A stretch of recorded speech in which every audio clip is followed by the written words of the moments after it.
Bueno, muy buenos días para todos.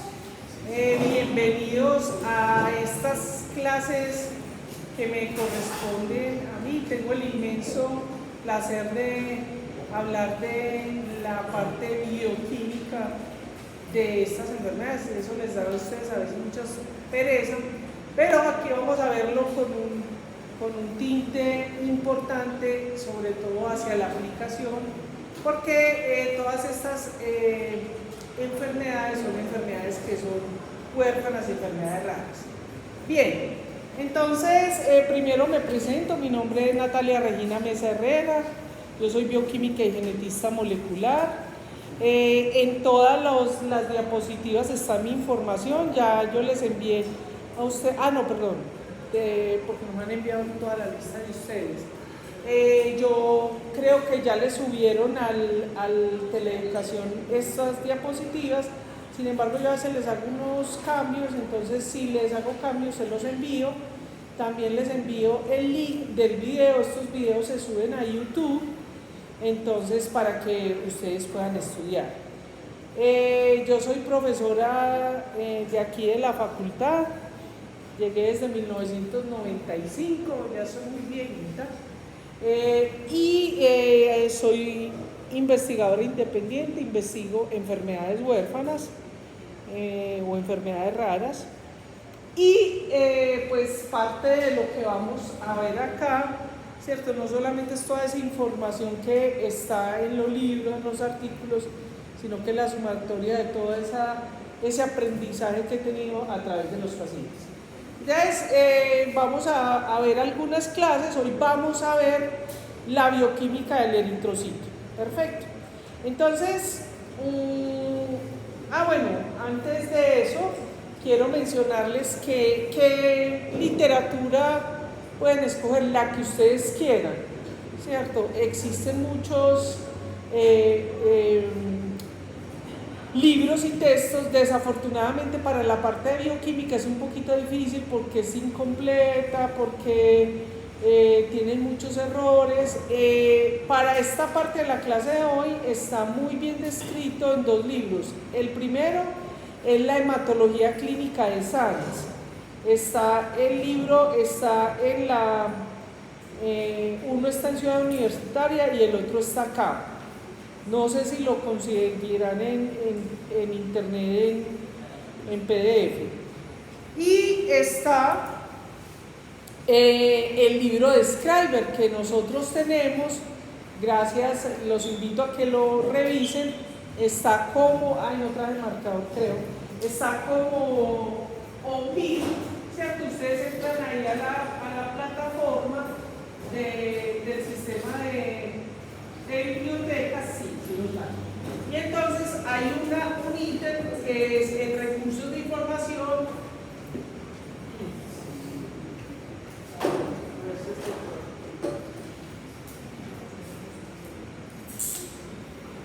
Sí.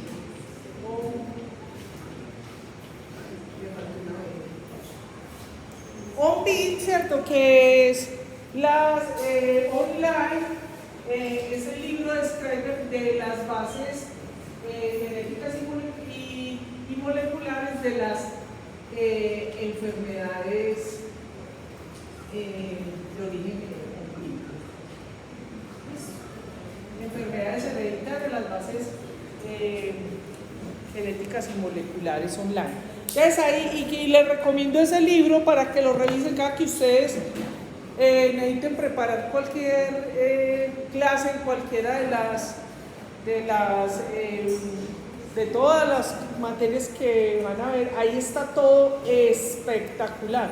De hecho, nosotros tenemos la última edición acá del 2008, que fue la última que salió impresa. Bueno, muy bien. Pero también están algunos temas, como vamos a ver, por ejemplo, la estructura de la hemoglobina, que está, por ejemplo, en el libro de Devlin, está en el libro de la bioquímica de Devlin, en la de Matthews, en la de Boyd, en el libro de Marx. Cada uno escoge el que bien le venga, ¿cierto? Yo les envío los PPT. Por favor, ponen mucha atención en la clase. quien quiera estar aquí en la clase para aprender, puede quedarse bienvenido. El que no hay problema que se salga, no es obligatoriedad quedarse en mis clases, pero sí que nos permita hacer la clase. De otro lado, ponerle mucha atención porque, como ya les habrán comentado sus compañeros, yo digo todas las preguntas durante la clase, lo que voy a preguntar. Entonces, para que las apunten. ¿Listo? Bueno, vamos entonces a empezar. Bueno, cuando vamos a hablar de la bioquímica del eritrocito, tenemos que recordar lo que ustedes vieron en la clase pasada, que me imagino que fue toda la parte estructural, ¿o no? En la clase pasada. ¿Ah? ¿Y no vieron el eritrocito, la estructura? ¿En serio? Ah, buen punto. Pues, ¿cómo es la estructura, la membrana del eritrocito? No. Bueno, les toca pues estudiar ustedes eso porque pues no se incluye ahí, pero muy importante que soliciten cuando acuerden que uno es que lo tienen que calificar y todo eso es muy importante la vaina, que un QR y eso, pero por favor hagan lo que después lo regañan a uno. Pero si tienen que buscar, por favor, para estudiar este tema y para la próxima clase tienen que leer la estructura del glóbulo rojo. Eso es muy importante porque el glóbulo rojo, los de atrás me oyen bien, sino para usar micrófono. Mejor. El glóbulo rojo es una célula con unas particularidades muy específicas. Yo me imagino que ustedes, voy a hacer un resumencito de lo que le debieron haber dado en la clase anterior, ¿cierto? Cuando ustedes vieron el glóbulo rojo, supieron que el glóbulo rojo es una bolsa llena de hemoglobina. Y es llena de hemoglobina porque esta célula, que es la célula ya viejita, madura, porque el precursor es el reticulocito. El reticulocito pierde entonces todas sus organelas y se convierte en eritrocito. Y ese eritrocito está lleno de hemoglobina. Entonces él tiene una particularidad estructural en su membrana y en su citoesqueleto que le permite que pueda andar como un disco por todo el torrente sanguíneo y se puede volver súper angosto en los capilares. Y es básicamente porque tiene esa función de oxigenar. Ay, no está funcionando el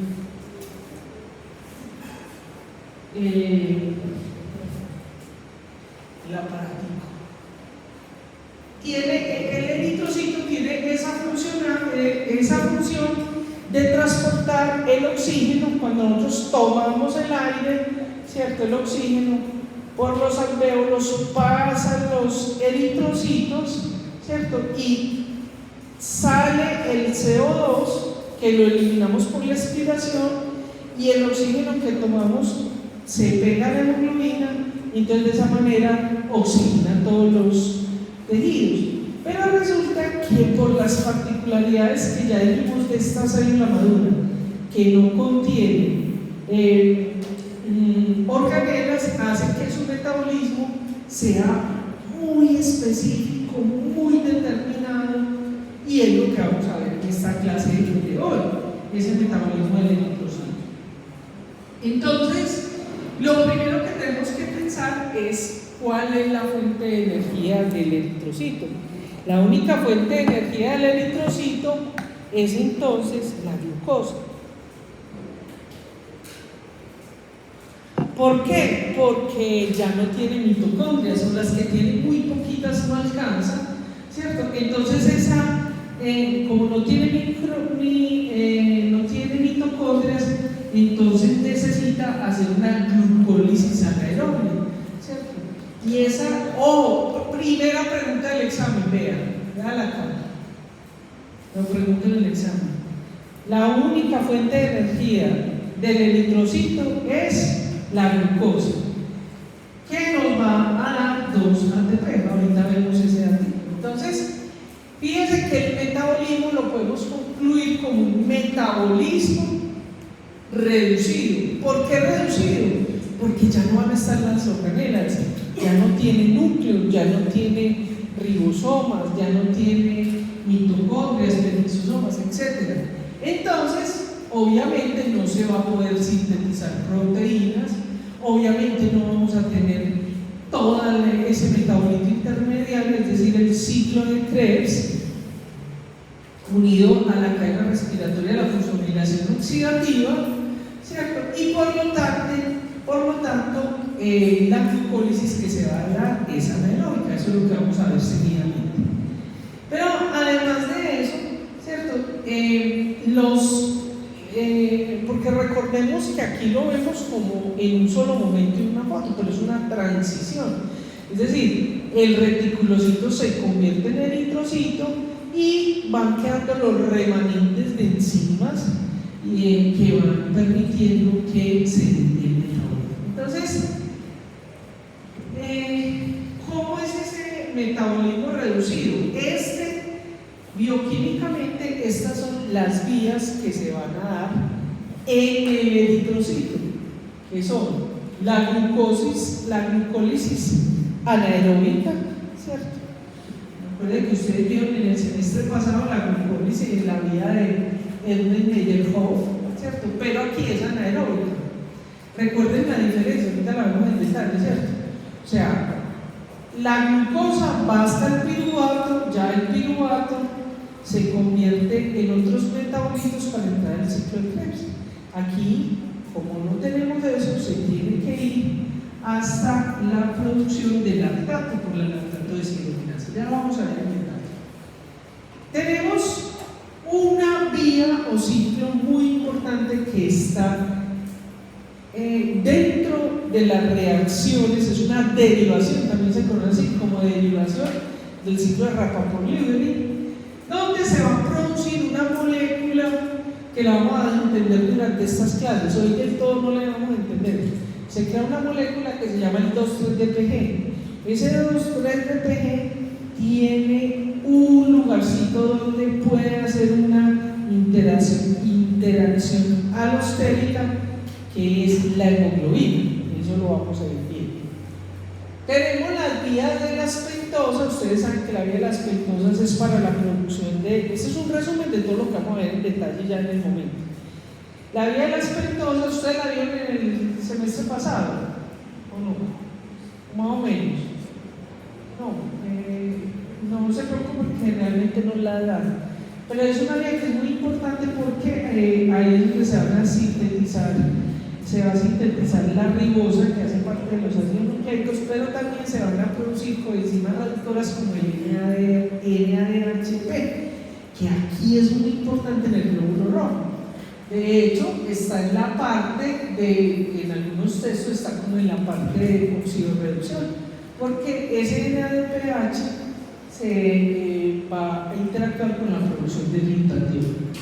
Tenemos estas hemoglobina reductasa, que realmente es un amino. Yo los pongo como están aquí en los textos, pero es un amino porque es un complejo enzimático, ¿cierto? Que se llama el sistema diaforásico, y una partecita de eso es hace la reducción, que se llama la vía de hemoglobina reductasa, como lo vamos a ver.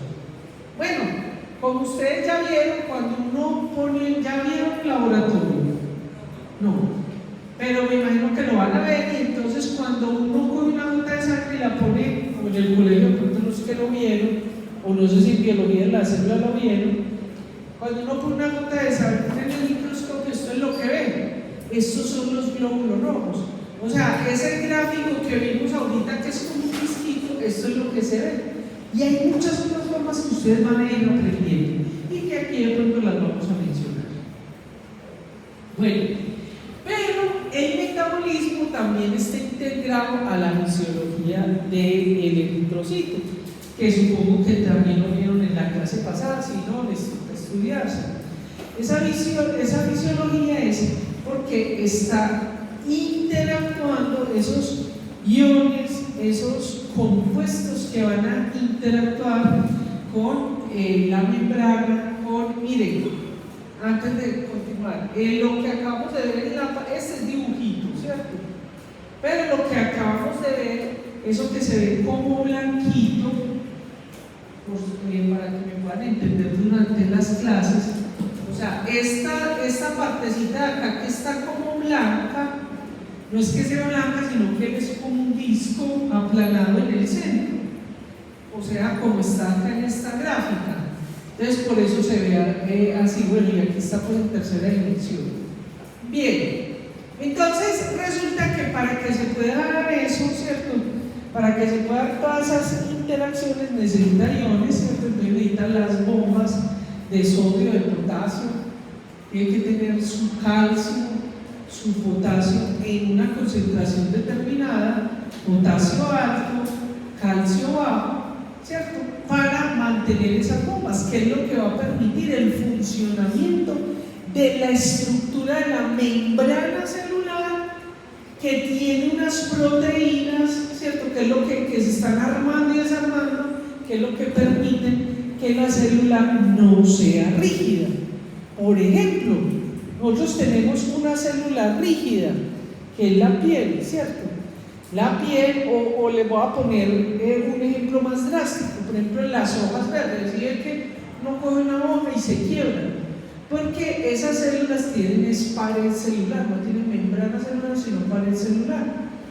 Y este eritrocito, entre todas las células que tenemos, tiene esa versatilidad. Bien, también vamos a ver que asociado a ese metabolismo está la hemoglobina reducida.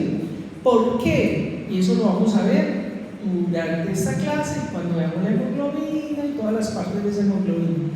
Porque se necesita que el hierro que está en el grupo hemo tenga una condición química para que se pueda pegar o despegar el oxígeno o el CO2, ¿vale?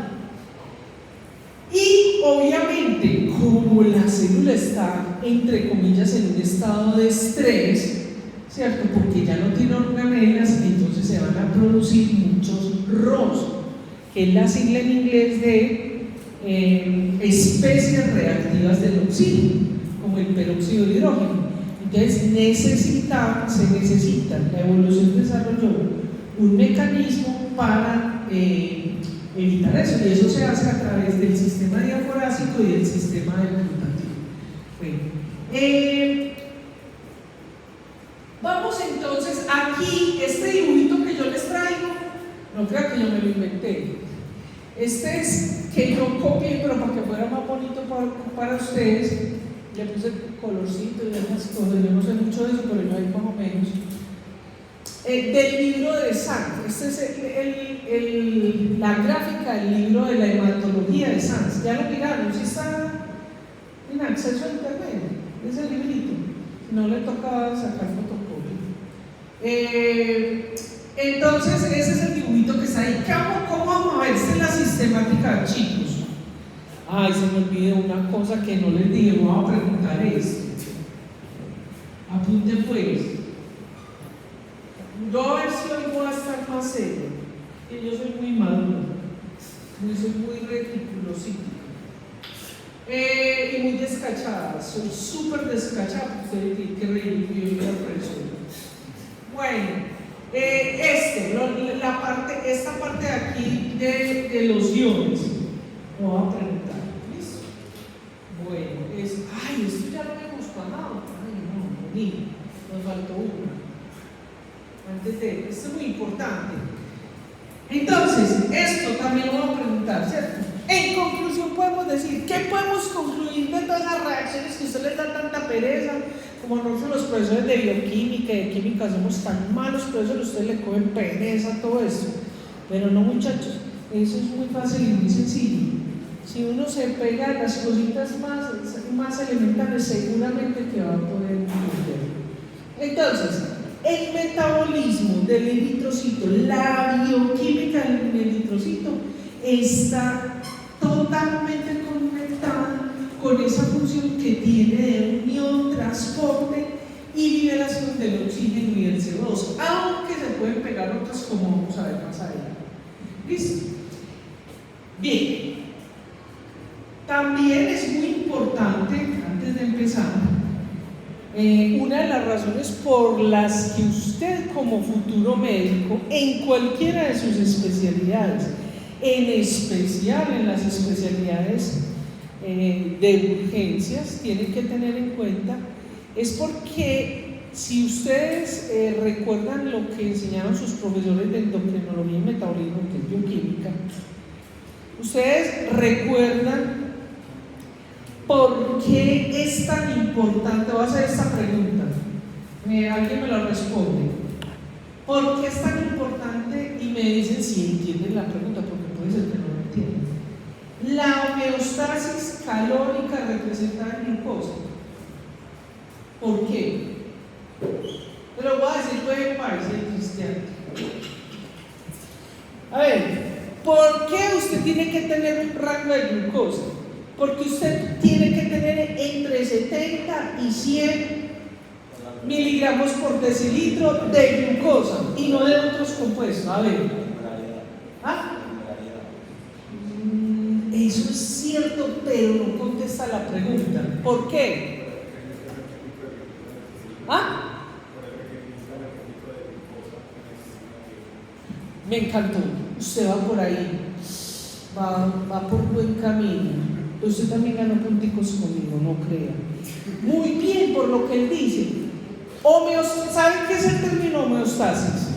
Bueno, ¿cierto? Entre otras, les recomiendo para que ustedes le pidan, viene el amor y la amistad, para que le pidan a la novia, al amigo con derechos, al papá, a la mamá, que le regale el libro del diccionario de términos médicos de la Real Academia Española de Medicina. Aquí está. Es espectacular, es el mejor libro del mundo porque ahí está toda la terminología médica, ¿cierto? Todas las palabras y de dónde viene, su origen, su etimología. Es muy bueno. En medicina, si usted sabe el significado de dónde vienen las palabras, vea, es un médico lindo, delicioso. Bueno, entonces, homeostasis es ese equilibrio, es ese rango que tienen que estar los diferentes compuestos. Entonces, cuando usted sabe que nosotros para vivir, nosotros, acuérdense quién aquí vivió con el profesor Burgos, es mi maestro, yo trabajo con él, el profesor Eso. ¿Qué nos enseñó el profesor Burgos? ¿Cierto? Que nosotros por termodinámica somos sistemas abiertos, entonces nosotros necesitamos energía. O sea, si nosotros no chantamos, no comemos, si no le echamos al piste, pues, vea, eso es como un carro y no le echa gasolina, se muere. Entonces necesitamos energía, o sea, necesitamos combustibles para obtener la energía. Entonces, la homeostasis calórica, ¿quién nos da esas calorías? ¿Cuáles compuestos? Los carbohidratos, las proteínas, las grasas, el alcohol también. El alcohol tiene muchas calorías. Pero no tomen a mano.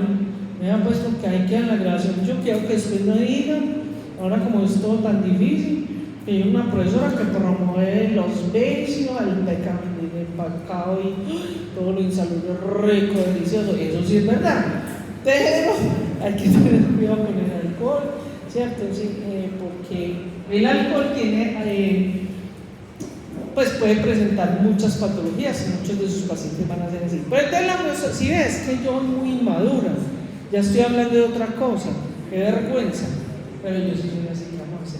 Entonces, la homeostasis calórica de la glucosa, ¿por qué decimos y no decimos de la fructuosa o de los lípidos? ¿Por qué? ¿Usted sí sabe por qué? Él sí sabe por qué dijo.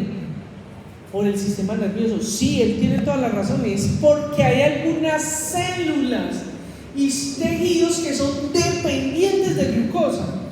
Si no tienen glucosa, se colapsa el sistema. Termodinámicamente se muere la célula. Entonces, acuérdense que en el cerebro, ¿qué pasa con el sistema nervioso? Las grasas, todavía no está muy claro por qué, ni siquiera la ciencia lo entiende muy bien. Se sabe que hay unos ácidos grasos de cadena corta que logran pasar, pero no pasan. Por eso es que cuando estamos con hambre o en inanición, eso producimos ¿qué? Cuerpos cetónicos, porque eso sí pasan la barrera hematoencefálica y entonces se puede producir energías o derivados del metabolismo. funcionamiento del metabolismo intermediario, o sea, el ciclo de Krebs, Entonces, la glucosa, ¿cierto? Ahí tenemos, está el sistema nervioso. ¿Qué otras células? Los glóbulos rojos, la retina, los espermatozoides, toda esa espermateca y todo eso, se muere, son dependientes de glucosa. Porque, y eso es lo que hoy vamos a aprender y ver, la única fuente de glucosa, lo pregunto en el examen, es la glucosa. Es porque no tiene otro, no es que no tiene, el metabolismo es reducido, entonces no puede metabolizar ni lípidos ni otros compuestos. Entonces, ¿cómo hacen la metodología acá? Esto le voy a ir haciendo un zoom a cada una de estas partecitas para explicarles ese metabolismo. Perfecto. Hasta ahí vamos bien. ¿Dudas, preguntas? Bueno, muy bien. Entonces, vamos a empezar con la glucólisis anaeróbica, o pues que esto lo va a preguntar. Apunte. Usted apunta la frase, ay, no les he dicho, lo más importante de esta clase no la bioquímica. Eso ya me lo voy a ver, chicos. ¿Saben cuál es? Lo mejor que usted va a aprender. Lo mejor que usted va a aprender en toda esta clase es la frase que yo le voy a decir. Lo más importante de su carrera. Mi querida y adorada profesora Natalia. Eso es lo más importante de su medicina. Y usted va a apuntar, usted escribe, mi querida y adorada profesora Natalia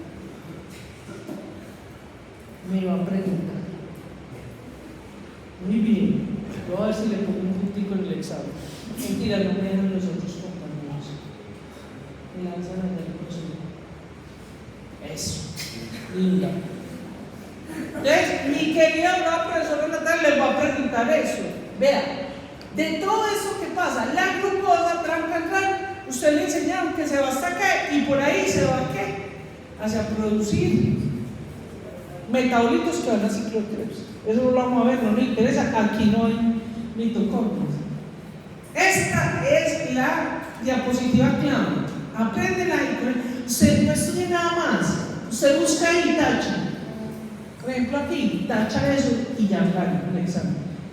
Porque usted va a aprender cuando llegue a donde su paciente, usted no sabe ni papá, porque trapeó, porque hizo corrupción, y entonces que, ay, yo no sé qué es eso. Claro que usted no va a decir, porque se va a hacer un médico todo creído y no lo va a mirar para tapar su incompetencia y su falta de conocimiento. Bueno, pero muchachos, es así. Pues eso puede que les duela mucho y ponga muy bravo, pero es así. Pero yo les tengo una buena noticia. Les traigo la buena noticia. Ustedes pueden cambiar eso porque son las nuevas generaciones. Todos esos médicos recalcitrantes, paquiérnicos, engreídos, orgullosos. Ustedes pueden ser las nuevas generaciones. Que le diga a un paciente, ay paciente, mira que yo no me acuerdo de eso, yo no me aprendí eso, pero juntos vamos a buscar. Yo no sé eso, pero espere y verá, en la próxima consulta yo le voy a decir qué le pasa a usted ahí. Y mira los ojos y usted humanamente reconoce que usted no sabe eso, no lo aprendió, ¿cierto? Entonces esa es la buena noticia, que ustedes son la nueva generación de médicos que pueden romper con los esquemas paquiérnicos, atrasados. No, libérense de esa vaina, son unos médicos honestos, humanos. Bueno, María, qué carne. Entonces, usted come glucosa, la glucosa, un carbohidrato, usted, por ejemplo, el azúcar, ¿usted sabe qué es el azúcar? ¿El azúcar es glucosa? ¿Sí o no? No. Ay, les falta aprender. ¿Sí? Lo que acabo de decir.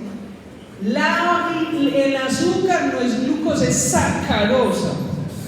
Sacarosa, que es un disacárido que tiene glucosa y fructosa. No se apene porque para eso, es que usted no nació aprendido, para eso vino usted a esa facultad a aprender, no se apene. No, tranquilo.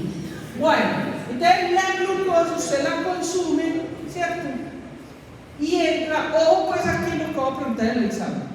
Entonces, fíjense que se convierte en piruvato, aquí está en forma de ácido pirúvico. Recuerden que el piruvato es la base conjugada, ¿cierto? Eso lo enseñó el profesor Burgos. Pero pongámoslo aquí como está en el dibujito. el ácido pirúvico, ¿sí o no? O piruvato. ¿Qué sucede? Como no hay enzimas, entonces se convierte en lactato, en ácido láctico, en lactato.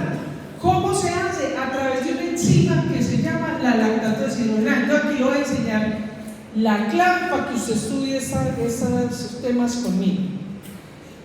Aquí todas las clases vamos a ver lo siguiente, y es, en las reacciones enzimáticas tenemos unos personajes. ¿Cuáles son? El sustrato, ácido pirúvico. La enzima, lactato deshidrogenasa.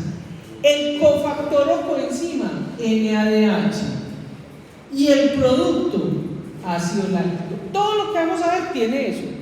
Entonces, tiene sustrato, enzima, coenzima o cofactor y producto. Todo va a redundar en esa fórmula, ¿cierto? Entonces, aquí es la lactato deshidrogenasa, muy importante, el producto del ácido láctico. Pero ojo, hablamos de esta coenzima reductora. ¿Alguien sabe cómo se llama esa sigla? NAD. No. Bueno, nicotinamida adenin dinucleótido, ¿cierto?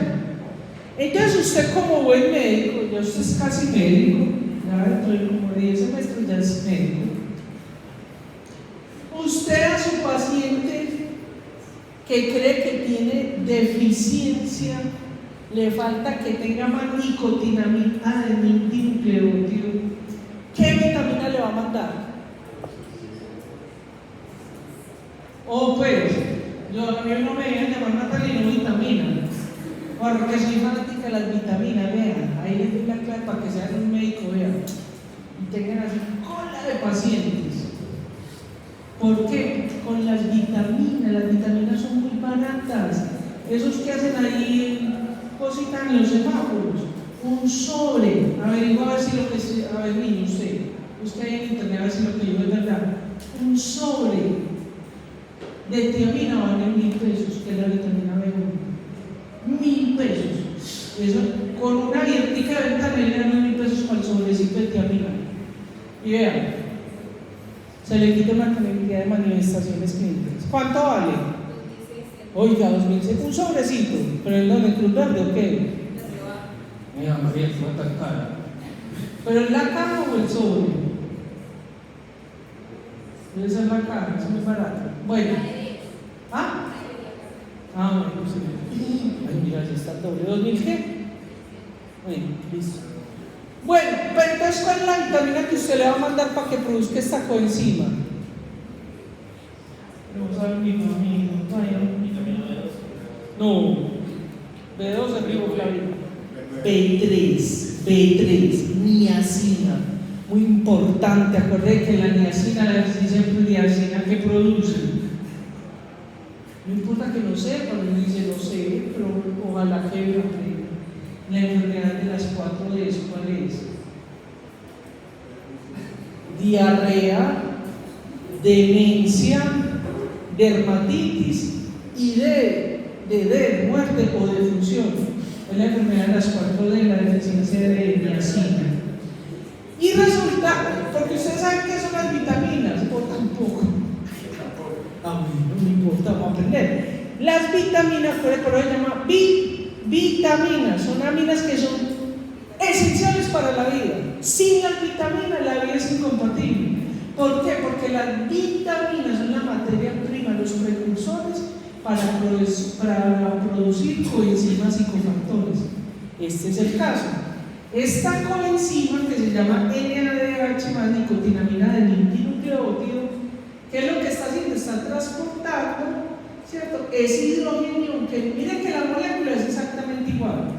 Miren, igual. ¿Qué es la diferencia? Que aquí vamos a tener un H más, y ese H más lo va a entregar la coenzima reductora, que es la nicotinamida adenin dinucleótido, NADH. Entonces, ojo que aquí viene el detalle, otra de las preguntas del examen. El detalle es que como ya el metabolismo está reducido, Entonces, las coenzimas reductoras que necesita la vida, la misma glucólisis las produce. Me explico.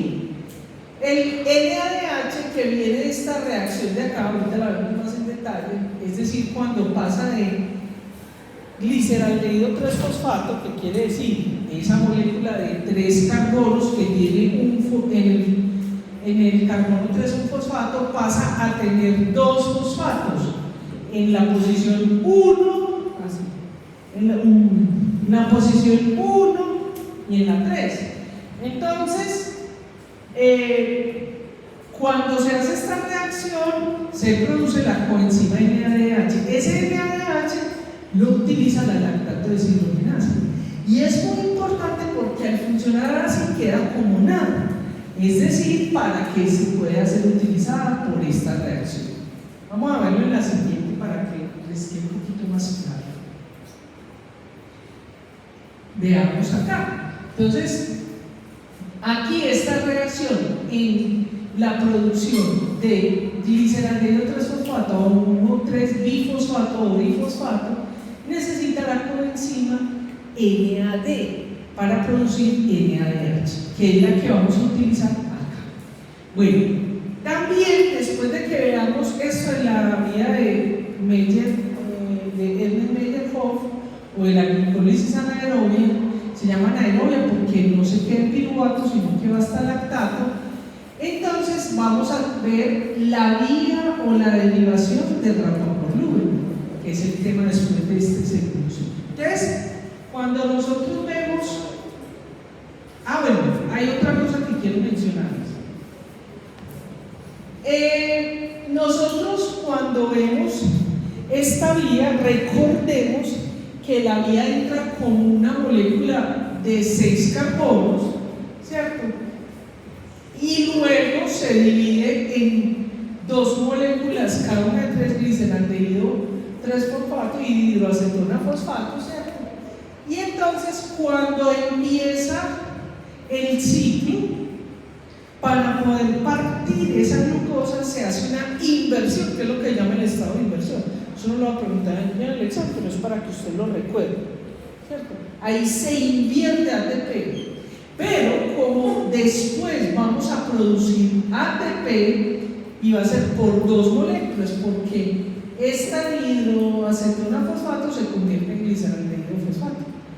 Y finalmente el producto neto de esto son 4 ATPs que se producen, pero como se gastó 2 al inicio, finalmente la inversión total o lo que se produce totalmente en la glucólisis anaeróbica son 2 ATPs. ¿Listo?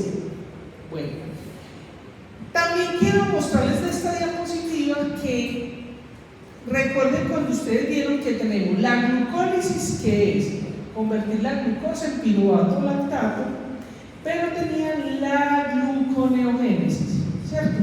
Donde a partir de esos sustratos se convertían nuevamente en glucosa.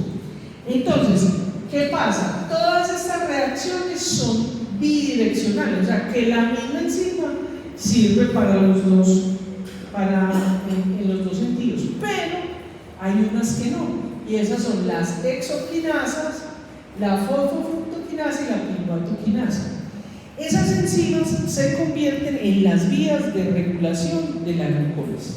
Ahora, desde el punto de vista de la aplicación de las enfermedades, todas las enzimas pueden estar deficientes. Son enfermedades genéticas, ¿cierto? Son enfermedades huérfanas, son errores innatos del metabolismo. Pero hay unas que son más frecuentes, que las que vamos a ver el día de hoy. ¿Listo? Vamos entonces ahora a pasar a la segunda vía, que es la de rapamorlube. Entonces, esa es una desviación, es decir, que entra la glucólisis y llega hasta acá, que es el 1,3-bi o difosfato, dependiendo del estudio. La vía de rapamorlube la pregunto en el examen, ya le voy a decir exactamente qué le pregunto en el examen. ¿Cuál de esos le voy a preguntar este semestre? Siempre siempre hago las mismas preguntas, lo que pasa es que cambio la enzima, o el cofactor, pues siempre son las mismas preguntas. Pues por la importancia que tienen, ¿cierto? Entonces, mire, primero yo se lo voy a explicar y después usted me dice ahorita, ay, acordate de hacernos la preguntita del examen. Entonces, ¿qué pasa? Usted viene la glucosa, ¿cierto? La glucosa es media glucosa porque ya se convirtió en gliceraldehído 3-fosfato. Mira que el gliceraldehído es una triosa, o sea, una molécula que tiene 3 carbonos y nos está diciendo que en el carbono 1 y en el 3 tiene un fosfato. Hasta ahí vamos bien, ¿sí o no? Lo entendemos muy bien. Resulta que existe una molécula que va a tener mucho protagonismo durante estas clases, que se llama el 2,3-DPG. Lo pueden dejar así a secas, ese es el alias, 2,3-DPG, que significa 2,3-difosfoglicerato, es decir, es un glicerato que tiene un fosfato en el carbono 2 y en el carbono 3. ¿Y por qué es tan importante y está en rojo? Se lo tiene que aprender porque se lo va a preguntar en el examen. Porque esa molécula tiene un efecto alostérico en la hemoglobina.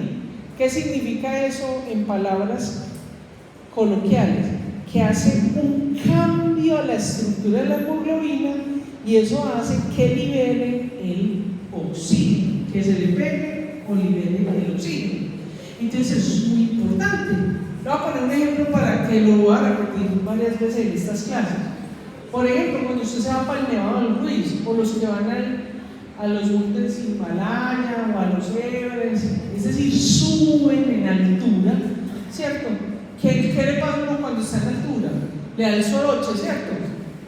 No puede respirar bien. ¿Por qué? Porque no puede oxigenar bien los tejidos, ¿cierto? Entonces ahí se produce el 2,3-DPG, que es el que nos va a ayudar a eso, o sea, se activa esa derivación. Bueno, pero primero vamos a ver las reacciones químicas, ¿listo? Bueno, entonces para producir este químico, entonces, sustrato 1,3-difosfoglicerato, ese es el sustrato, y viene la enzima, ojo que esto es, y caen, ojo pues para que no caigan. El 2,3-DPG mutasa, o sea, la enzima, es una enzima que tiene dos funciones, una función de mutasa y otra de fosfatasa, o sea, estas son la misma molécula y de acuerdo a la concentración de sustrato se va por una vía o las necesidades de la célula se va por un lado o por el otro, ¿comprenden? Es la misma enzima, 2,3-DPG mutasa, es la misma 2,3-DPG fosfatasa. Lo que pasa es que a veces tiene acciones de mutasa y a veces de fosfatasa. ¿Claro ese concepto? O porque les pregunto el examen y se equivocan por eso. Tienen que pensar que es la misma enzima. Entonces, lo que está haciendo ¿acuerdan cuando vieron las clases de enzimas? La mutasa muta, o sea, mutar es cambiar. Entonces lo que hace un cambio es de un carbono que está en el carbono 1, lo pone en el carbono 2. O sea que esto que era así, ¿cierto? 1,3 ya va a quedar 2,3. ¿Listo? Entonces queda el 2,3-difosfoglicerato. Ahora, cuando la enzima hace su acción de fosfatasa, o sea, 2,3-DPG, que eso es una cosa muy hermosa en la evolución. La evolución es el mejor laboratorio, es el mejor experimentador que selecciona lo mejor. Esa fosfatasa que hace el grupo de fosfatasas, quita el fosfato. Entonces, quita el fosfato y queda convertido en 3-fosfoglicerato, quita el fosfato del carbono 2. O sea, el sustrato 2,3-difosfoglicerato, 2,3-DPG. La enzima, el 2,3-difosfoglicerato fosfatasa. El producto, 3-fosfoglicerato. Y después viene esta enzima que es una fosfoglicerato quinasa y lo que hace, utiliza ATP, le pone otra vez el fosfato en 1,3 y se cierra el ciclo, ¿cierto? Y eso se está produciendo constantemente.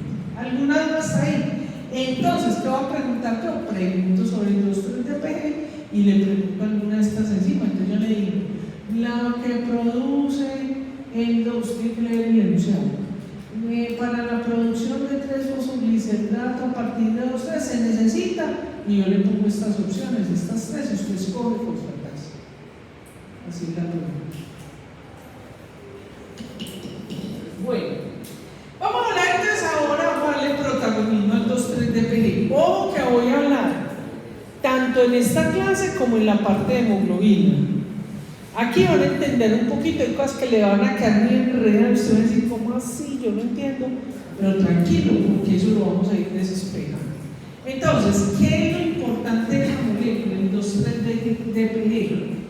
El resumen de todo de esas frases que dice ahí es que lo que hace el DPG es que se va a unir, va a permitir que se une la molécula del 2,3-DPG se pega a la desoxihemoglobina.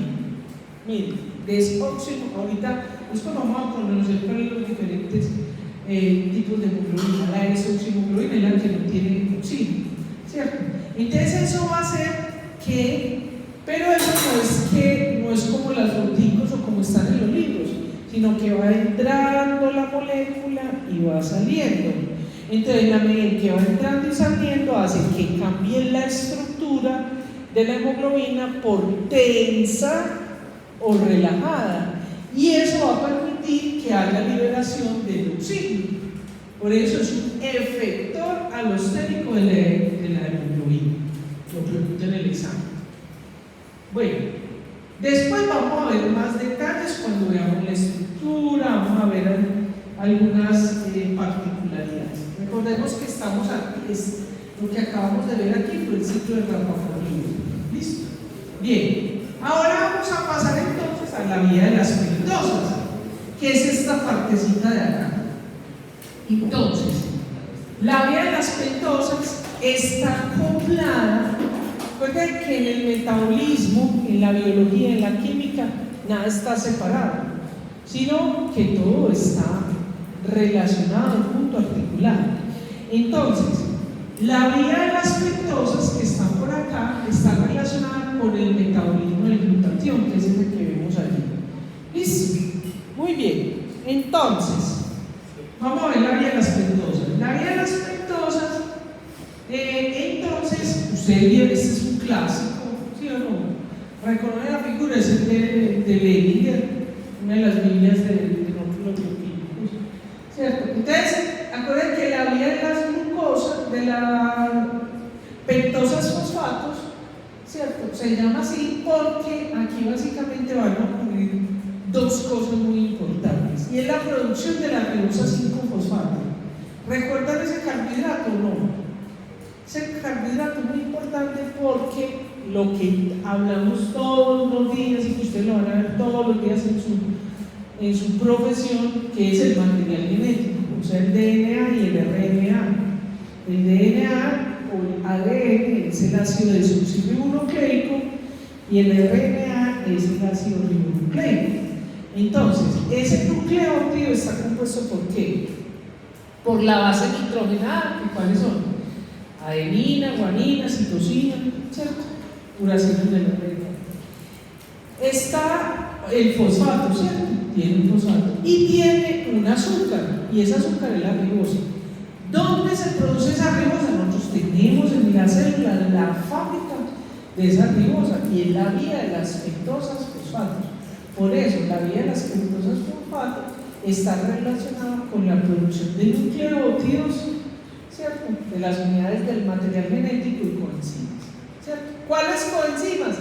El NADP, H, nicotinamida, adenina, nucleótido, fosfato. Es una coenzima que se va a producir. Entonces, en el caso del metabolismo del eritrocito, la importancia de la vía de las pentosas es que nosotros, en nosotros entra la glucosa en la célula, y acuérdense que hay unos transportadores, ¿se acuerdan de ellos? Los GLUT, transportadores de glucosa. Y cuando entra la glucosa, eso entra y sale la glucosa. ¿Por qué la glucosa no se sale? Porque cuando entra la célula, vienen las exoquinasas y le ponen un fosfato, ¿sí o no? Hasta ahí vamos bien. Entonces ya no me puede salir por ese transportador. Entonces, queda convertido esa glucosa en glucosa 6-fosfato, que puede tener varias direcciones. Una de ellas es irse por la glucólisis, pero otra desviación o derivación es irse por la vía de las pentosas. Hasta ahí vamos bien, ¿me captan? Muy bien. Entonces, aquí llega hasta acá, está atrofiado y se produce el NADPH. Ojo pues, la importancia, apunte pues, mi querida. No, profesora, no la sabe completa. Mi querida y ahora profesora Natalita, ¿cómo quieres? Natalia. Me va a preguntar. Eso. La importancia de la vía de las pentosas en el glóbulo rojo es el NADPH. No esto acá, porque eso está atrofiado, no es la ribosa 5-fosfato. Yo pongo falso y verdadero, selección múltiple. Ay, mire, se ha ido durmiendo. Ya leí el tiempito ahí. A usted, sí, tranquilo. Puedo dormir, que eso por hipnopedia. Bueno, no hay problema, perdón. Ahí leí un piquito y cogió ese piquito, mira, Bueno, entonces, ¿qué era lo que yo estaba diciendo? Ah, sí, la pregunta. Ojo, pues, bello durmiendo. Piquito para allá. Vean, le voy a preguntar en el examen la importancia de la vía de las pentosas. Usted se va a acordar de ese piquito. Con eso ya le hice la mnemotecnia. Piquito. La importancia de la vía de las pentosas en el glóbulo rojo es la producción de NADPH, nicotinamina, adenina, peroxidación. ¿Listo? ¿Y para qué se necesita eso? Para la producción de glutatión. Ahorita vamos a ver la vía de glutatión. ¿Entendido hasta ahí? Vean, la vía de las pentosas, pues yo lo dejo ahí para que el que quiere estudiar, este es del libro de Herrera, ¿cierto? Es una vía que es compleja, es difícil, ahí se lo dejo para el que lo quiera mirar y no lo viene, ¿cierto? Entonces, pues que esta es la pregunta del examen. La vía de las pentosas, pues en todo el organismo, pero comenzamos en el glóbulo rojo, la importancia es la producción de nicotinamina, adenina, dinucleótido fosfato. ¿Y para qué necesiten? La coenzima reductora que se necesita para la producción del glutatión. ¿Listo? Lo pregunto en el examen, apunte, yo voy a preguntar eso. No sé esta vez si lo voy a poner falso y verdadero o en apareamiento. Apareamiento, usted le pongo esta frase y usted le tiene que completar la otra. ¿Listo? Bueno. Todas esas frases que hay ya se las dije suficientemente. Muy bien. ¿Y por qué es tan importante entonces esa vía de las pentosas? Porque como no tenemos organelas, la célula está. Ay, también no soy bonito, ¿no? En un pues sí, así es uno cuando está enamorado. Y una lobotomía y eso. Queda con este muñequito. Como uno está intoxicado de esas especies reactivas esos ROS, especies reactivas del oxígeno, pero está el hidróxido de hidrógeno, sulfidrilo, hay una cantidad de oxidantes, por eso es tan importante que haya antioxidantes. Y el principal de eso es en la producción de glutatión y el sistema de evaporación. O pues, pregunta del examen. Entonces ya vamos a hacer la transición a la siguiente vía, que es la vía de la glutatión peroxidasa. Si hay algunos textos, incluso que yo les traigo aquí como el libro de todo lo que tenemos, ¿cierto?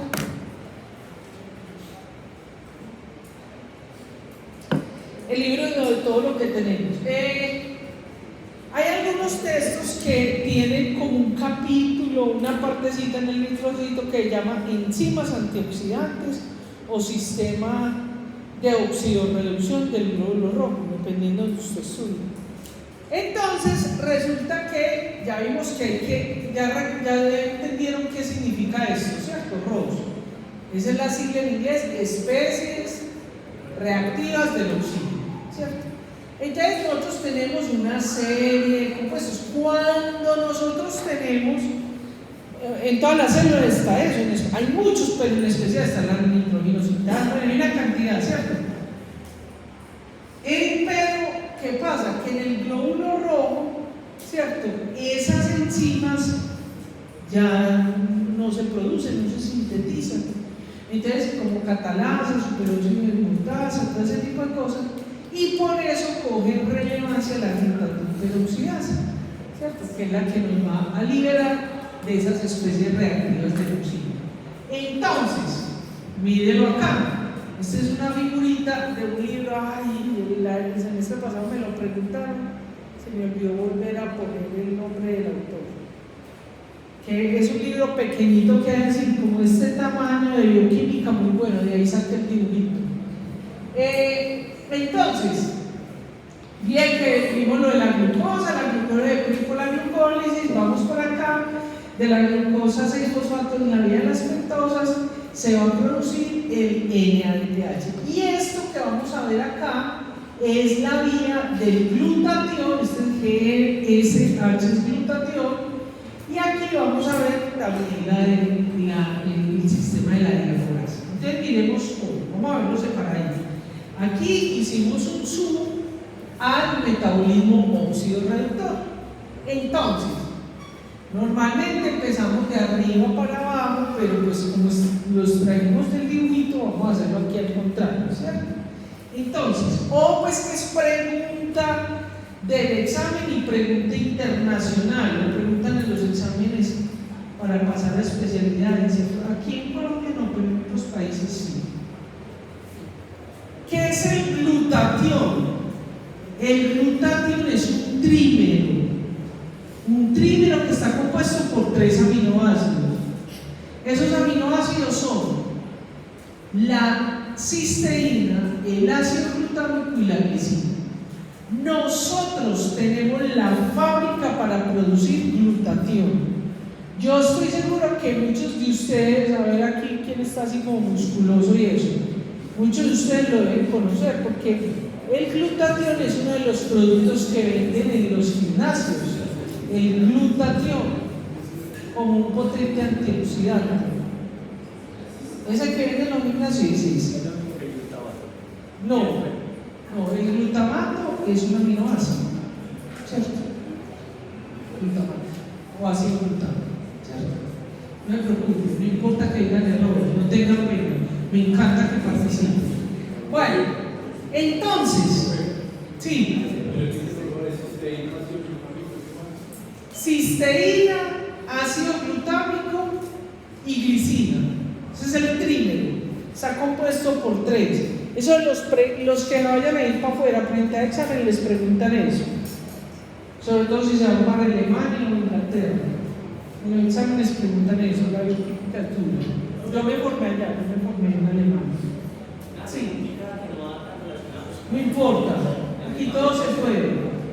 Ahorita con el ciclo de la fosfato sacamos el NADPH, pues que sirve para eso.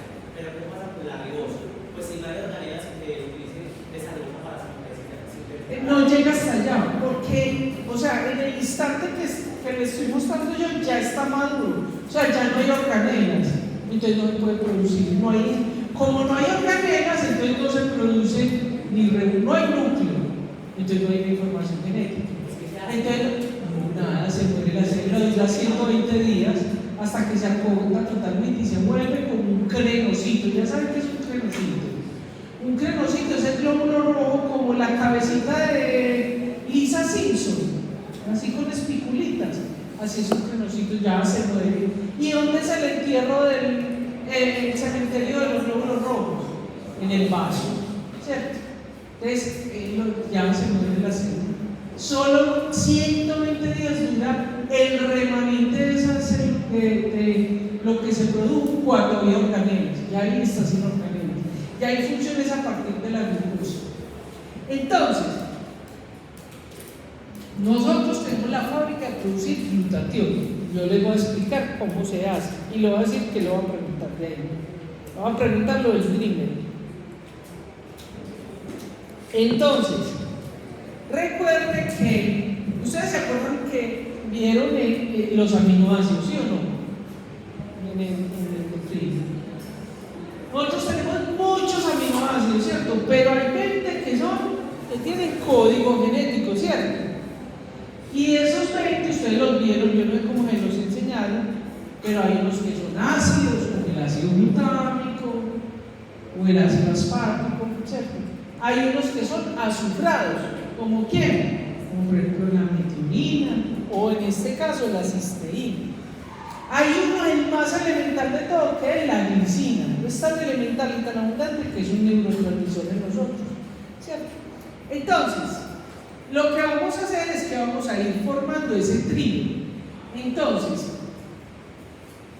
sustratos. En la primera reacción el sustrato es la cisteína, que es un aminoácido azufrado, o sea que tiene azufre. Miren, yo en mis clases no les voy a exigir la estructura química, pero se los voy a enseñar con estructura química. Y lo que pasa es que yo sé que ustedes aprenden eso de memoria para presentar el examen, pero la bioquímica es muy difícil. Ustedes son muy tesos, yo no sería capaz, lo hubiera perdido. La bioquímica, la mejor estrategia para aprenderlo es con la estructura química, porque si no es todo eso de memoria, aunque también puede ser resulta, de hecho de gradúa. Pero el que quiera aprender verdaderamente lo mejor en la estructura química, lo que pasa es que soy consciente, uno, de que aquí no hay pues como esa profundidad en las ciencias básicas. Dos, muchos de ustedes vienen con muchos vacíos de química del colegio. Entonces, bueno, pero no se los digo. Mi recomendación es que lo estudien con estructura. Entonces está, ¿cuáles son los sustratos? Recuerden que siempre van a hablar de reacciones enzimáticas. Entonces está la cisteína y el ácido glutámico, o sea, el glutamato. Eso que el glutamato está en forma que, ¿cómo lo vimos ahorita? La base molecular, de acuerdo al pH en la sangre, va a estar en forma de glutamato o de ácido glutámico. Bueno, pero le meto más en mano, ¿no? Porque sí, pues más pereza. Bueno, entonces está la cisteína y el glutámico. Ustedes, acuérdense que las enzimas, me había olvidado esta clave. Las enzimas del metabolismo tienen o el nombre de los sustratos o el nombre de los productos. Fíjense que aquí dice gamma glutamil cisteína sintetasa. ¿Qué hacen las sintetasas? Para poder hacer la reacción necesitan ATP, necesitan la energía del ATP. Entonces, la enzima tiene el nombre de ¿qué? Del producto. Cuando se une la glicina y el ácido glutámico queda convertido en glutamilcisteína. Por eso la enzima se llama glutamilcisteína. Y como necesita ATP, el apellido es sintetasa. Entonces aquí, ¿cuál es el cofactor? El ATP. Y el producto, la glutamilsintetasa. Eso, la glutamilsintetasa es un dímero, o sea, es un compuesto, un mero es unidad. Es un compuesto que está constituido de dos partes, la cisteína y el ácido glutámico. A esa glutamilcisteína vamos para la segunda reacción. Se va a unir la glicina. Les voy a recordar una cosita, a ver si de pronto eso les hace fácil. ¿Se acuerdan cómo es la estructura general de un aminoácido, cierto? O sea, tenemos un carbono, tiene 4 enlaces, ¿sí o no? Como es un aminoácido, entonces en un lado tiene el grupo amino, ¿sí o no? Y en el otro lado tiene el grupo carboxilo, ácido carbónico. Y tiene un hidrógeno, ¿sí o no? Esa es la regla general. Y aquí está un radical. En el caso de la glicina ¿recuerdan cuál era el radical? Vean que ya les lo enseñé. El radical de la glicina es el hidrógeno. Es el compuesto más, es el aminoácido más sencillo. Es la glicina. Entonces, la glicina se une a la glutamilcisteína, esos son los sustratos. ¿Cuál es la enzima? Tiene el nombre del producto. Glutatión sintetasa. O sea que necesita ATP, la energía del ATP para hacer la reacción. Entonces, ¿cuál es el nombre del producto? Muy bien, sí, bien, tan fácil.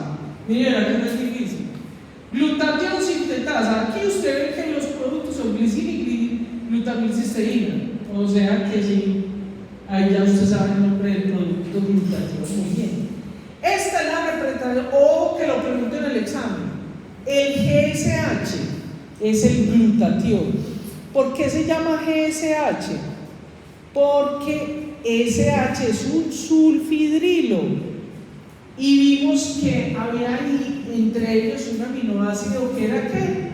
Azufrado, la cisteína. Por eso este es el símbolo que se escogió, glutatión, GSH. Muy bien, hasta ahí vamos bien. Resulta que ya en el medio hay glutatión.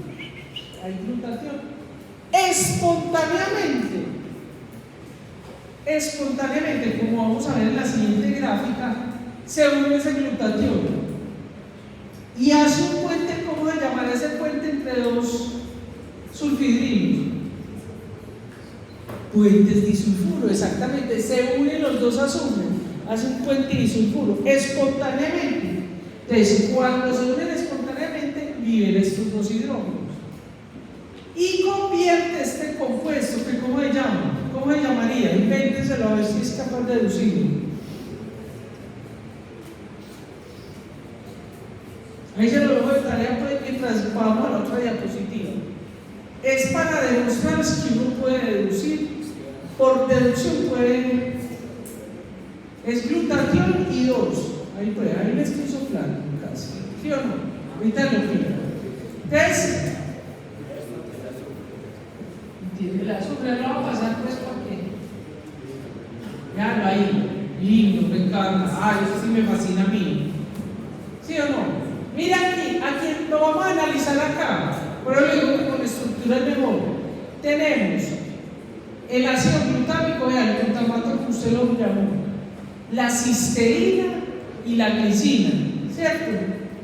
La cisteína es el que tiene el grupo disulfuro, ¿sí o no?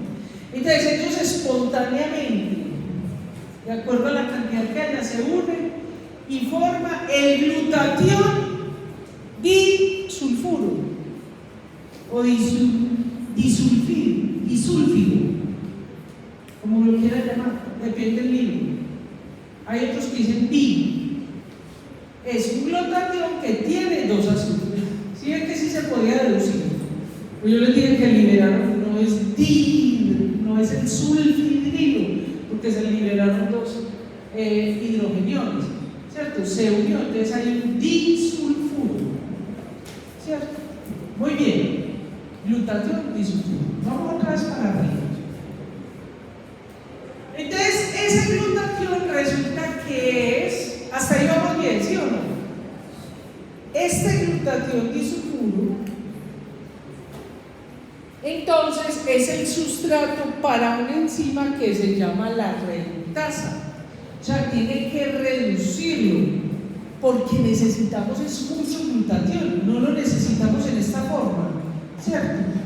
Sino que lo necesitamos en forma en que funcione como agente reductor, que nos funcione como antioxidante.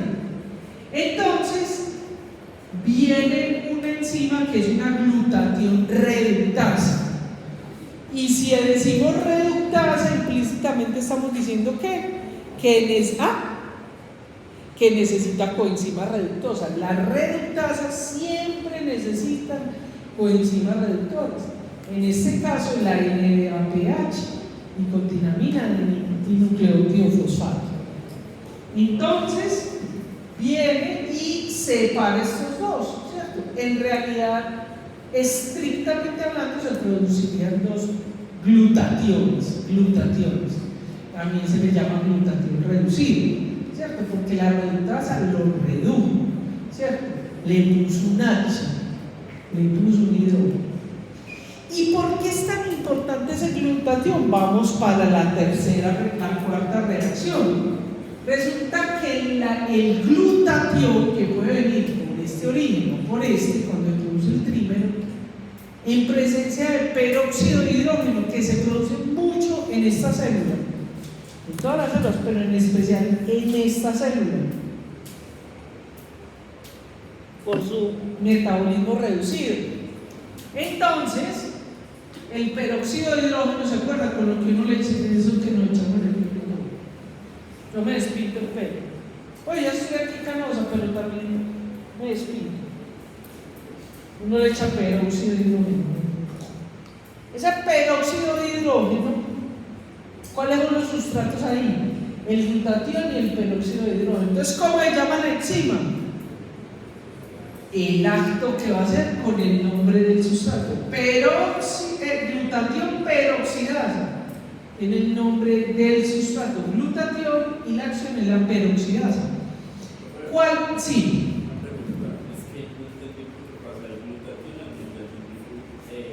Disulfuro. Porque es tan linda la evolución y la naturaleza que como necesitamos abundante glutatión, no lo podemos tener en esta forma de glutatión disulfuro. ¿Por qué? Porque no sirve como antioxidante.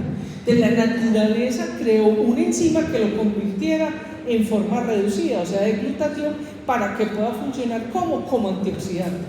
¿La captaste? ¿O más? No, más o menos no, hay que captarla bien. Miren, este es cómo se produce. Nosotros producimos permanentemente glutatión.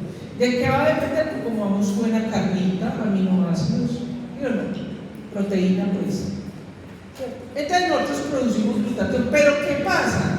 Que como él tiene expuesto ese CH, ¿cierto? Entonces se atrae.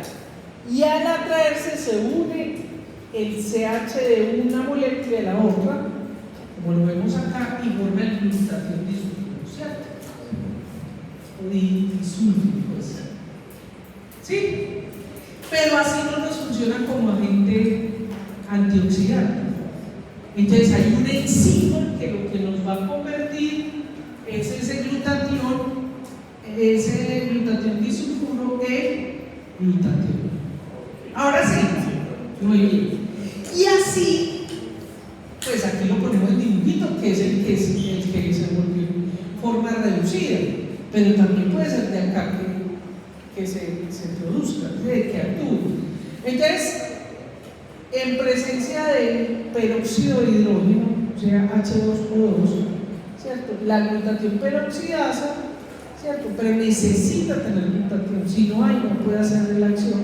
Entonces, este lo convierte nuevamente en glutatión disulfuro. Ese es el producto de esta reacción de la peroxidasa. Pero como tenemos una enzima reductora, vuelve, se olvida que se hace un ciclo. ¿Listo? Muy bien. Vamos para lo siguiente. Entonces, vamos a pasar para otro tema. ¿Han entendido o alguna duda hasta ahí?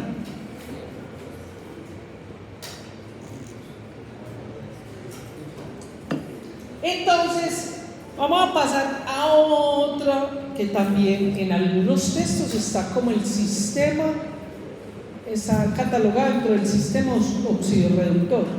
Lo que pasa es, ojo pues que les voy a traer algo que no está en los sí.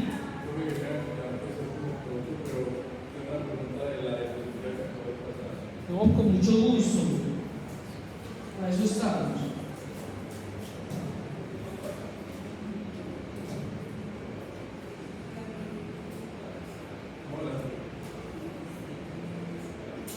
Es que ahí ese texto me confunde un poco. Tenemos el glutatión disulfuro que con la glutatión peroxidasa salen unos peróxidos o esa parte de No entendí muy bien la pregunta. Es decir, espontáneo. Vea, pero ya entiendo saber por dónde va usted. Miren, estas enzimas, acuérdense que en bioquímica y en química, cuando las flechas tienen dos direcciones es porque la enzima puede actuar bidireccionalmente. ¿Sí me hago entender? Entonces, cuando tenemos esta especie química que se llama glutatión disulfuro, por la glutatión reductasa se puede convertir en glutatión. Hasta ahí bien. Y para que pueda funcionar necesita eliminar el pH. Hasta ahí vamos bien. Pero también esta, si fuera necesario, si necesitamos, hay mucho glutatión, ¿cierto? Se puede convertir en esta forma, que pues se puede dar espontáneamente porque se unen los dos sulfidrilos o por la glutatión reductasa. ¿Listo? Igual con la peroxidasa. Por eso son bidireccionales, ¿vale? ¿Listo? ¿Sí? Bien. Mírenlo acá también, ¿cierto? Por eso es que siempre se pone cuando en una vía, ¿se acuerdan que ahorita vimos cuando vimos la glucólisis? Todas son bidireccionales, menos 3. Esas necesitan otra enzima accesoria. Bien, sigamos adelante. Ya vamos para el sistema diaforasa. Se llama así porque al principio, ojo que lo que les voy a decir en la mayoría de libros está erróneo. Ojo con eso, tienen que ponerme atención y lo pregunto en el examen. Está erróneo. Entonces, y es el sistema diaforásico. El sistema diaforásico se llama así porque ese multímero es un compuesto que tiene varias unidades, una proteína que tiene varias subunidades y cada unidad o grupo de unidades hace una función. Hay unas que tienen función de coenzima, hay otras que tienen función de enzima, etc. ¿Cierto? Entonces, ese sistema, ese multímero se llamó, inicialmente lo pusieron una diaforasa, por eso se llama sistema diaforasa. Resulta que este sistema es fundamental con nuestra hemoglobina, porque la hemoglobina, como ya les había anunciado antes, para que la hemoglobina, recuerden que es esa estructura proteica que tiene un grupo hemo. ¿Listo? Y en ese grupo hemo, que lo vamos a ver en las otras clases, en el grupo hemo hay un hierro, y en ese hierro tiene un estado de oxidación. Recuerden que eso lo vieron en química. Entonces, cuando el hierro, ojo que lo pregunto en el examen, cuando el hierro de la hemoglobina está en estado más 3, o sea férrico, no se puede pegar el oxígeno. Entonces se forma una hemoglobina que se llama la metahemoglobina. ¿Qué pasa si uno le falta el oxígeno? Se vuelve cianótico, si no, se vuelve azul, no se llama ciano, se vuelve azul morado. Entonces, y nosotros somos dependientes del oxígeno. Entonces, por eso hay un sistema que hace que ese estado del hierro de la hemoglobina en estado férrico se convierta en estado ferroso, o sea, más 2, que es como se puede pegar el oxígeno. Eso es lo que vamos a ver ya. Entonces, resulta que el multímero, la diaforasa, ¿cierto? Cuando está la metahemoglobina, ¿qué significa metahemoglobina? Una hemoglobina que tiene el hierro en estado férrico, o sea, más 3. Entonces, hay una enzima, en la enzima, que es la diaforasa, tiene un multímero. Ojo con esto que es muy importante. Una partecita de ahí tiene la reacción reductasa, se llama la citocromo B5 reductasa. Entonces, ella funciona, es tan hábil que puede funcionar, en su gran mayoría funciona con NADH, nicotinamida adeninnucleótido, pero también puede funcionar con NADPH, ¿cierto? Entonces, ¿qué es lo que hace? Resulta, por eso también esta diaforasa entra dentro del grupo, en algunos textos, de oxidorreducción.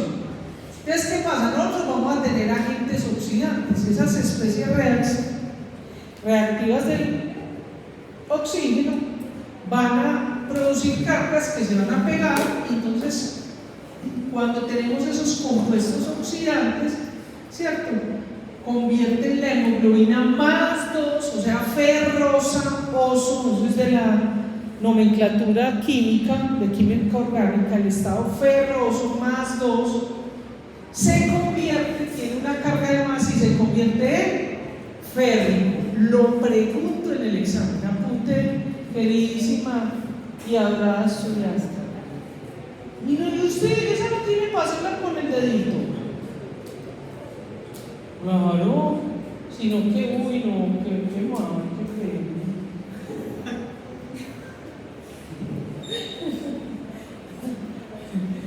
Bueno, no mentira, no, hay una cosita que uno tiene.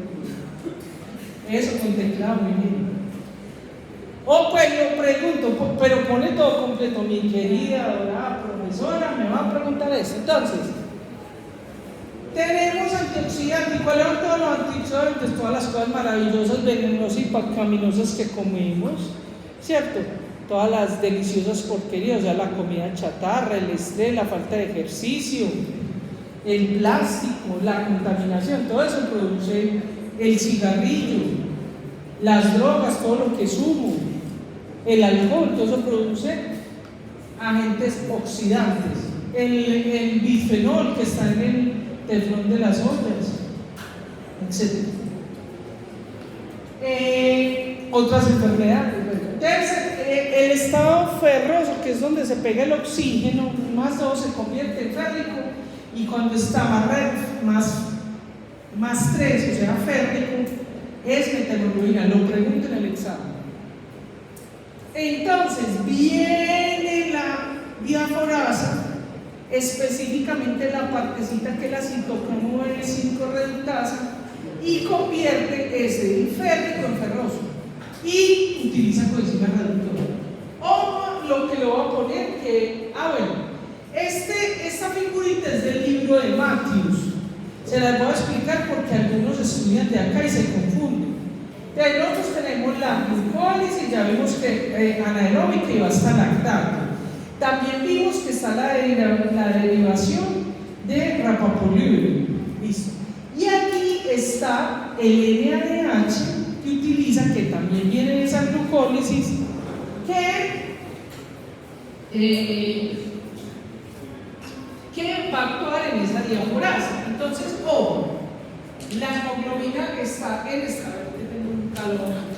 estado férrico y se convierte en ferroso. ¿Quién lo hace? La diaforasa. La diaforasa, que tiene una partecita que es la citocromo B5 reductasa, y para ella poder funcionar necesita NADH. ¿Y de dónde viene ese NADH? De la glucólisis. ¿Está ahí o no? Ojo, que esto es lo que les digo, que en la mayoría de libros está, se los traje literalmente en inglés como está, porque en la mayoría de libros lo ponen como si fuera otra molécula, como si fuera un sistema. No, es la misma enzima. La diaforasa también se puede llamar como NA reductasa, la dihidrogenasa, diaforasa, la reductasa, la methemoglobina reductasa. Todos se refieren a lo mismo. Incluso hay unos textos que lo tienen como ferrohemoglobina reductasa. Claro que eso está muy en textos viejitos. Listo. Esto viene de Scribe, o sea, del mundo.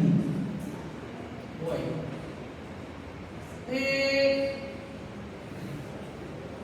Aquí entonces vemos eso. ¿Y por qué es importante esas enzimas que yo les he ido hablando?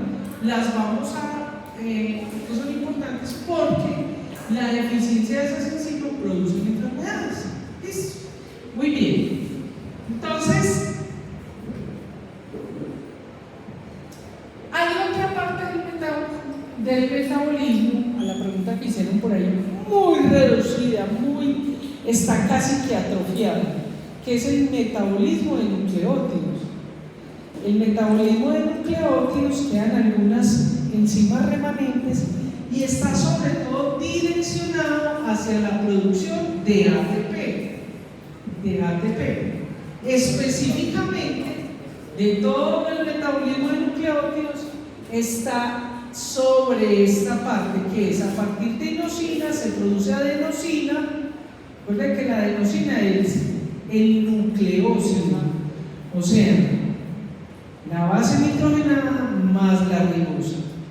Y luego va a venir una quinasa que lo convierte en AMP, adenosín monofosfato. Esa adenoquinasa lo que le va a poner es un fosfato y le va a poner el segundo y el tercero hasta que quede en forma de ATP. Pero queda acá, es muy poquito lo que hace, queda reducido a su mínima expresión. Por esa razón, el ATP, la mayor fuente de ATP, no es a través de la producción de nucleótidos, sino de la glucólisis. ¿Listo? O sea, se recicla ese ATP. Pero no podemos decir que no hay. Muy poquitico, pero hay las poquitas moléculas que quedan. Bueno, muy bien, punto y aparte. Entonces, vamos a adelantar en la última media horita que nos queda.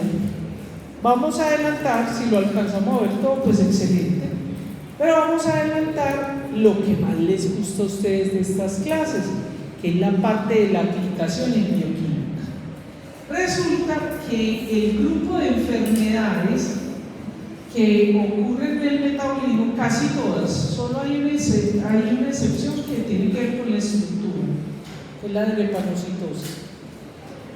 Ya en la clase con el profesor Nacimiento, ¿cierto? Con el profesor genética de la hemoglobina, ¿cierto? Bueno, ahí van a ver eso. En la genética de la hemoglobina, van a ver la de hepatocitosis, también la ven conmigo. Entonces están el conjunto de enfermedades, se llaman eritro, de eritrocito. ¿Saben por qué se llama eritro? Porque es rojo, ¿cierto? Eritro. Eritrocito, o sea, glóbulo rojo. Enzimopatías. Eritroenzimopatías. Entonces, esas eritroenzimopatías, fíjense que nos está diciendo que casi todas. Niños, ¿usted por qué se va a ir? Está muy aburrida conmigo. Bueno, chao. Bueno, ahí le queda el video. Atentamente, Natalia. Mío, yo. Ya le quedé la vamos a montar.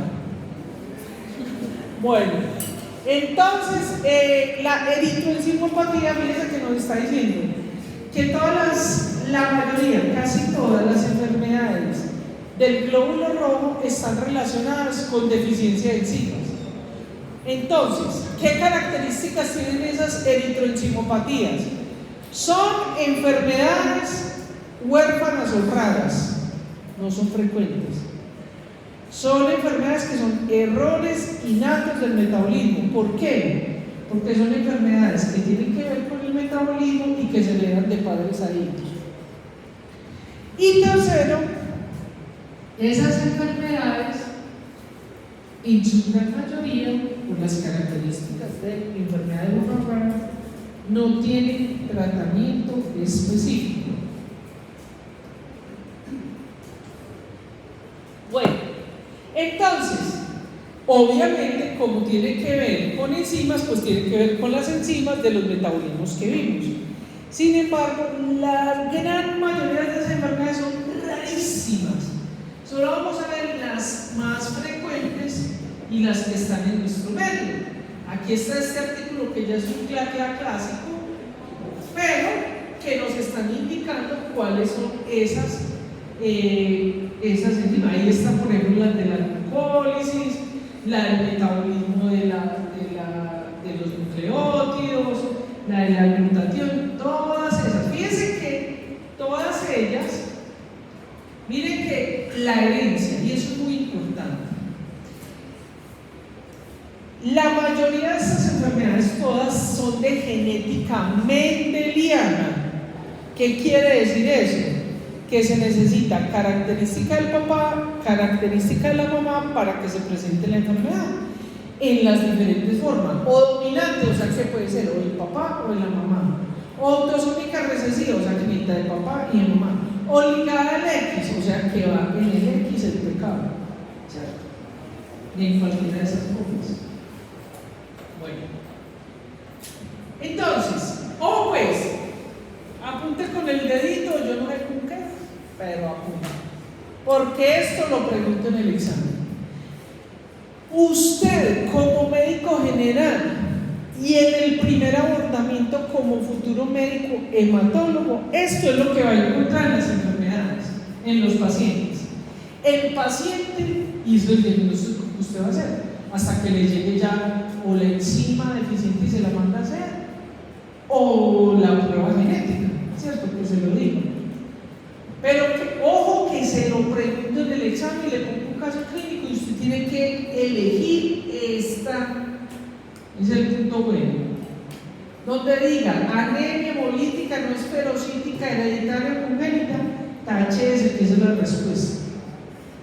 Es decir, todas las enfermedades que vamos a ver de aquí en adelante del eritrocito producen esto: anemia hemolítica no esferocítica hereditaria, o sea, producen anemia hemolítica no esferocítica, ojo con eso.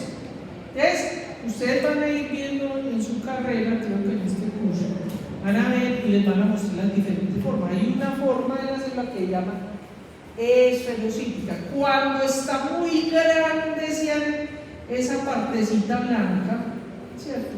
Vea que hay diferentes formas, todas esas formas se las van a enseñar. Está muy grande es porque hay anemia, ¿cierto? Y eso se puede ver, eso lo pueden ver ustedes en un extendido de sangre periférica. Lo pueden ver ustedes, usted puede ver eso, usted puede decir, uy, este paciente tiene una anemia hemolítica. Ya con la historia clínica, la anamnesis, ya usted puede decir si es hereditario o no hereditario. Pero usted puede decir que es una anemia no esferocítica. No hay esferocitos, que son ahí redonditos chiquititos. Bueno, entonces todas las enfermedades que tienen que ver con eritroencimopatías tienen eso, se lo pregunto en el examen. Y todas esas enfermedades, los pacientes suyos, todas, no importa cuál enzima, van a producir esto. Esa es la clave.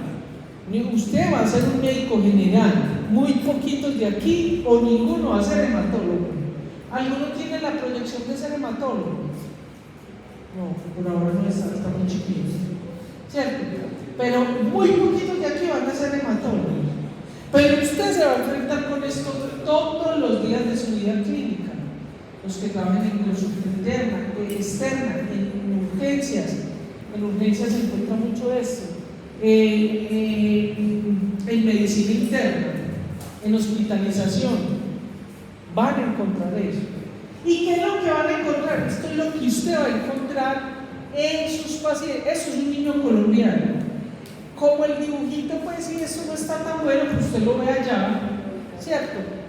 Esto que tiene aquí, si ve que las escleras son amarillas, eso se llama ictericia. Pero lo que usted va a ver en su paciente es lo que se llama el síndrome anémico agudo. Que ojo que la anemia no solamente es por una eritroencimopatía. Nosotros aquí en este curso, yo ya me cansé, vamos a ver anemias que se producen por deficiencia de hierro, ¿cierto? Entonces, lo que va a ver usted en su paciente son las manifestaciones clínicas, los signos y síntomas que presenta un síndrome anémico agudo. ¿Y qué es eso? Lo pregunto en el examen. Es cefalea, o sea, dolor de cabeza, fiebre, picos de fiebre,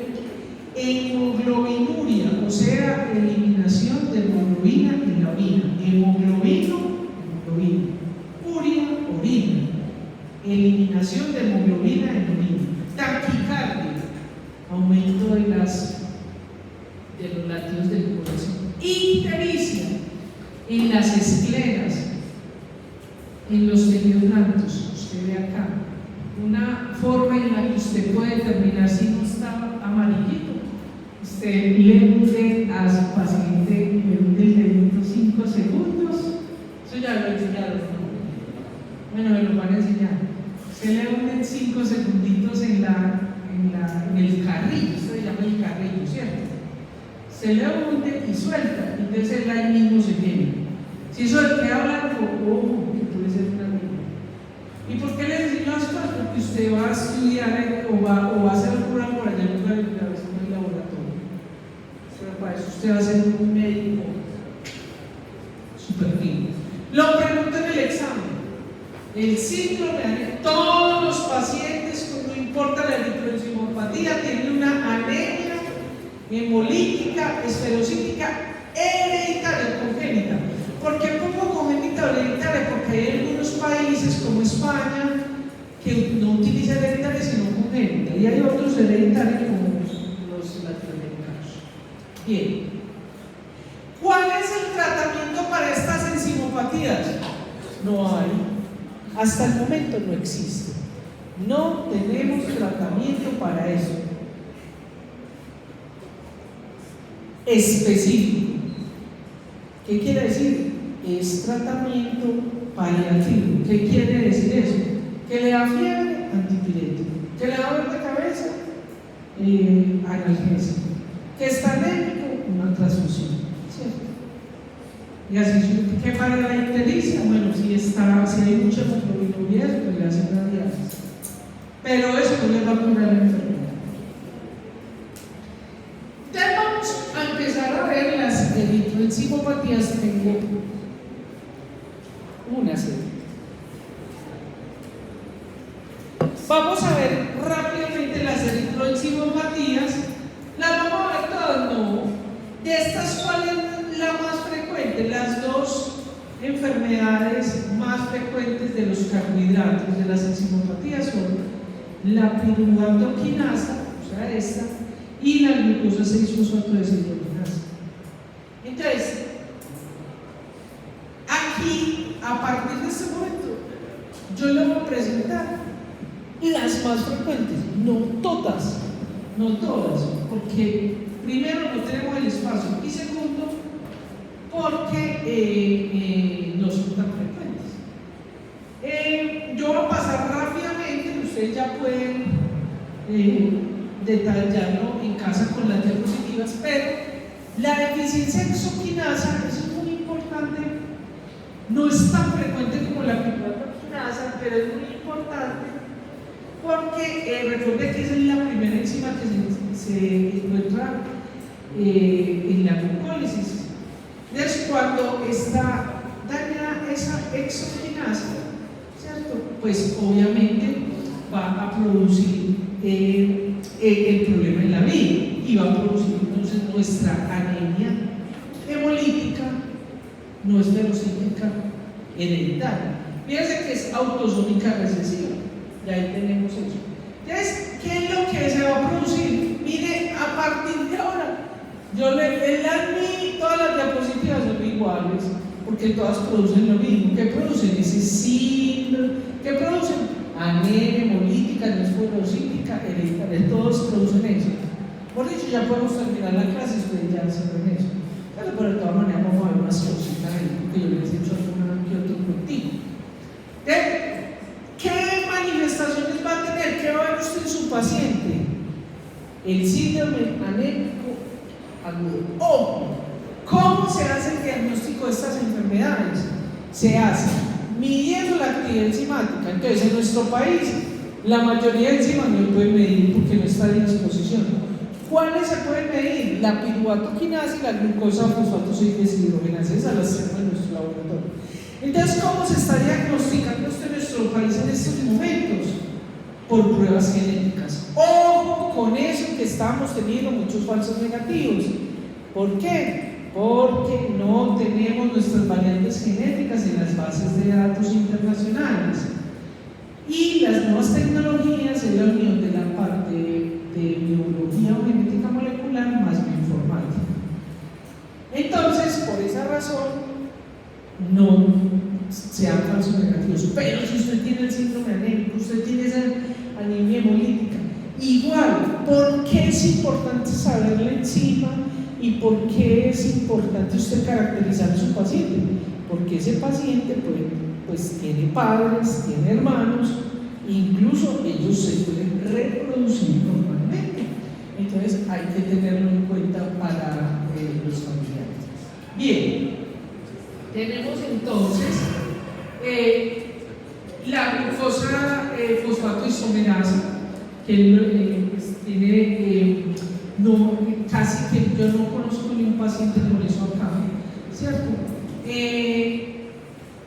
Cabe resaltar que la mayoría de estas enfermedades son autosómicas recesivas, o sea que necesita información del papá, información de la mamá para que se presente la enfermedad, ¿cierto? Produce la anemia hemolítica no esferocítica, el síndrome agudo, no tiene un tratamiento específico, se diagnostica a través de la enzima. También tenemos la fosfofructoquinasa. Fíjense que las que estamos viendo aquí son las que tienen y que son, o sea, en todas las enzimas de la vida hay deficiencia, pero las más frecuentes sobre todo son las que tienen impacto en la vía, de que la fosfofructoquinasa es una de ellas. También es autosómica recesiva, también nos va a producir esa anemia hemolítica no esferocítica. Esta fosfofructoquinasa, pues por otras razones que no vamos a ver acá, pero fue muy caracterizada y sabemos que hay una que eso tiene que ver con los errores innatos del metabolismo que no viene acá, pero entonces hay diferentes formas y han sido caracterizadas. Unas se expresan en los músculos, que es lo que produce la glucogenosis tipo 7, y otras se expresan en los eritrocitos. Entonces, obviamente van a haber unas con manifestaciones musculares, de debilidad muscular, y otras van a padecer la anemia hemolítica crónica, ¿cierto? Cuando se expresan solo en los eritrocitos. Pero normalmente los B muscular pueden llegar a presentar en la etapa avanzada de la enfermedad una anemia hemolítica crónica. Bueno, está esa de la alcoholasa, ¿cierto? Tenemos la triosa fosfatisomerasa. De esta que tenemos que destacar, tampoco conozco pacientes, hay muy poquitos en el mundo, por la grasa, es autosómica recesiva, pero es muy devastadora porque produce una anemia hemolítica grave y generalmente los niños mueren en la primera infancia. Tenemos la fosfogliceratoquinasa. ¿Qué particularidad hay que revisar de esta? Que es de las poquitas enfermedades, ojo, anote eso, porque dijimos que la mayoría son autosómicas recesivas, pero esta es ligada al X. ¿Qué quiere decir? Que los hombres machos, pero el macho en términos de especies son XY y las hembras son XX. Entonces, cuando es ligado al X, los hombres que portan el gen X dañado sufren la enfermedad y sufren una anemia hemolítica grave. El problema de esta enfermedad es que tiene afecciones a nivel del sistema nervioso y produce un retardo mental y alteraciones neurológicas. Ahora, las hembras que portan uno de los X dañado pueden sufrir la enfermedad de manera atenuada, o sea, tener una anemia hemolítica leve. Tenemos esta que ya vimos, importantísima, tampoco conozco y he visto pacientes, muy poco frecuente, es casi que incompatible en la vida por la función que tiene, que es la deficiencia de 2,3-difosfato-glicerato, de mutasa y fosfatasa, porque tiene las dos funciones la misma enzima. Entonces, pues, además de la hemólisis, pues va a producir, como vamos a ver en la metahemoglobina, metahemoglobinemia, produce una cianosis severa. Esta mielocromosómica recesiva. Y aquí está entonces la piruvato-quinasa. Esta sí, llévensela en el bolsillo, porque tenemos en nuestro medio pacientes con deficiencia de piruvato-quinasa. Es una enzima que ha sido muy estudiada a nivel del mundo. Bueno, hay artículos que se lo pelean, pero la deficiencia, la eritroendocytopatía más abundante es la de la piruvato-quinasa a nivel del mundo. Eso lo preguntan en exámenes internacionales. Está la piruvato-quinasa y la glucosa 6-fosfatideshidrogenasa. En Colombia, la más abundante es la glucosa 6-fosfatideshidrogenasa. ¿Y por qué? Porque aquí hay poblaciones, una negroideas afro y dos con algunos orígenes askenazí. Entonces ahí viene igualmente produce anemia hemolítica hereditaria, produce el síndrome hemolítico. Una cosa que no está dentro del síndrome hemolítico, pero que estas enfermedades, no todas, pero casi todas, producen infecciones respiratorias a repetición, sobre todo son niños que viven supuestamente con infecciones, sospecha de eso. Esta es de las poquitas enfermedades que usted tiene a disposición en Colombia, medir la actividad enzimática y pruebas moleculares como la PCR acoplada a polimorfismos en la longitud de los fragmentos de restricción, o sea, RFLPs. No tiene tratamiento. ¿Listo? Bueno, queridos estudiantes, faltan 10 para las. ¿Qué hora es? Oye, bueno, ya va a ser la 1. Vamos a parar aquí. Nos faltan unas enfermedades, unas poquiticas. A ver, ¿cuánto nos falta? No nos falta, no como 30 diapositivas. No, pero pues son 30, pero yo que no me demoro tanto, ¿cierto? Entonces, no, como 25 diapositivas. Entonces, bueno, muchísimas gracias. Les subo el video a YouTube, les envío el link. Muchas gracias.